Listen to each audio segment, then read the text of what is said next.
अस्सलाम वालेकुम स्टूडेंट्स, हमारा टॉपिक है Faraday's law of electromagnetic induction.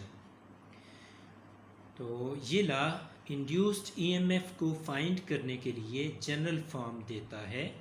जिस तरह हमारे पिछले टॉपिक से ये कोशिश है कि हम इन इलेक्ट्रोमैग्नेटिक इंडक्शन फिनोमिना के नतीजे में होने वाली इंड्यूस्ड ईएमएफ का फार्मूला डिराइव कर रहे हैं। हमने मोशनल ईएमएफ के बारे में के केस में वो फार्मूला डिराइव भी किया। यहाँ हम उसकी जनरल फॉर्म देखेंगे फैराडेज लॉ की सूरत में। तो इसके लिए जो सिंपल सूरत हाल हमने लेनी है, सिचुएशन लेनी है, वो प्रीवियस की तरह ही है कि हमने दो कॉपर रेल्स लेनी है, उनको किसी मैग्नेटिक फील्ड के अंदर रखना है। जो magnetic field into the paper point कर रहा है, क्रॉस के साइन से ये आपको दिखाया गया है। और इन कॉपर रेल्स के ऊपर एक कंडक्टिंग सेगमेंट लेना है जिसकी लेंथ L होगी और ये मूवेबल होगा उन कॉपर रेल्स के ऊपर। और करंट का पाथ मुकम्मल करने के लिए और करंट को डिटेक्ट करने के लिए हमने इन कॉपर रेल्स के एंड पर एक गैल्वानोमीटर लगा दिया, जो ये दोनों काम कर लेगा कि एक तो पाथ मुकम्मल हो जाएगा क्लोज लूप का, जिसकी वजह से करंट फ़्लो करेगी, और दूसरा जब करंट फ़्लो करेगी तो उसको डिटेक्ट भी कर लेगा ये गैल्वानोमीटर अपनी मौजूदगी की वजह से। तो लेट अस स्टार्ट कि हम हमारा इनिशियली कंडक्टर इस पोजीशन 1 के ऊपर है, यहाँ पे है। तो जब हम इसे राइट साइड पे मूव करवाएंगे, यहाँ से मूव करवा के यहाँ तक ले जाएंगे, तो इस दौरान इसके अंदर ईएमएफ इंड्यूस होगी। तो यहाँ हमें देखना है कि हम जिस वेलोसिटी से इसे मूव करवा रहे हैं यहाँ से यहाँ तक, लेट अस टेक के ये जो लेंथ ऑफ द लूप है वो x1 है, और यहाँ इस लूप की विड्थ तो लेंथ के इक्वल आ जाएगी। तो x1 की पोजीशन पर वो मौजूद है और इसको मूव करवाया है हमने इस पोजीशन 2 तक। ये पोजीशन 2 है और इस दौरान हमने उसे डिस्प्लेस किया है through the distance, through the displacement del x। तो ये जो डेल्टा x है ये हमारे यहाँ पे डिस्प्लेसमेंट है, और टाइम t में डेफिनेटली वो यहाँ से यहाँ तक कुछ टाइम लगा होगा, तो वो यहाँ से यहाँ तक पहुँचा होगा। तो हम velocity of the conductor v find करेंगे इस फार्मूला से कि v is equal to del x by del t. Delta x by delta t हमारी वेलोसिटी हो जाएगी। तो यहाँ चूँकि इनिशियली यहाँ से लेकर यहाँ तक जो सेगमेंट बन रहा था, लूप सेगमेंट बन रहा था, इसकी लेंथ x1 थी, और जब उसको हमने डिस्प्लेस करवा के पोजीशन 2 तक ले गए तो अब उसका ये जो लेंथ बन गई है ये x2 बन गई है। तो डेल्टा x फिर किसके बराबर होगा, x2 में से x1 निकालते हैं तो बाकी ये डेल्टा x बच जाएगा। तो डेल्टा x आ जाएगा x2 minus x1। This is distance travelled by the rod in time delta t।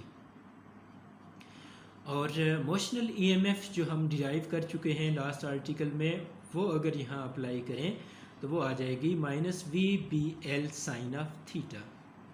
तो यहाँ चूँकि कंडक्टर को परपेंडिकुलर मूव करवा रहे हैं मैग्नेटिक फील्ड के, कंडक्टर राइट साइड पर और magnetic field into the paper है, तो एंगल 90 डिग्री होगा। एंगल 90 डिग्री होगा तो यानी V और B के दरमियान, तो साइन 90 होगा, साइन 91 होता है, इसलिए VBL हो जाएगा।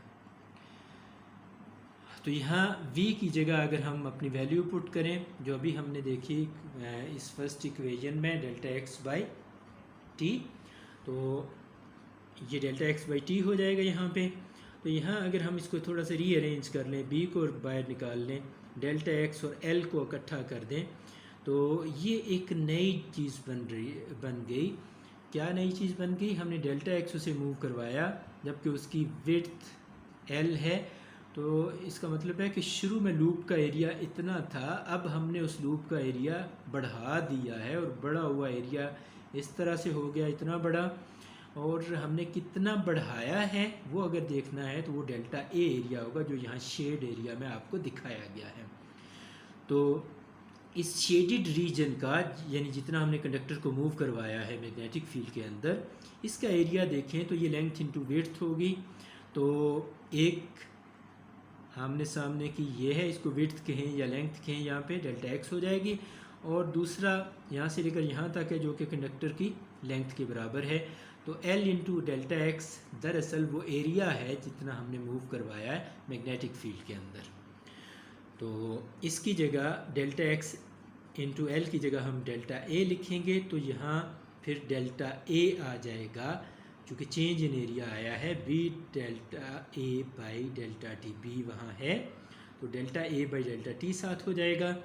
तो यहाँ b इंटू डेल्टा ए हम फर्स्ट इस पिछले चैप्टर में हम देख चुके हुए हैं कि ये b delta A b into A flux के बराबर होगा और b into delta A change in flux के बराबर होगा। मैग्नेटिक फ्लक्स का फार्मूला हमने देखा था।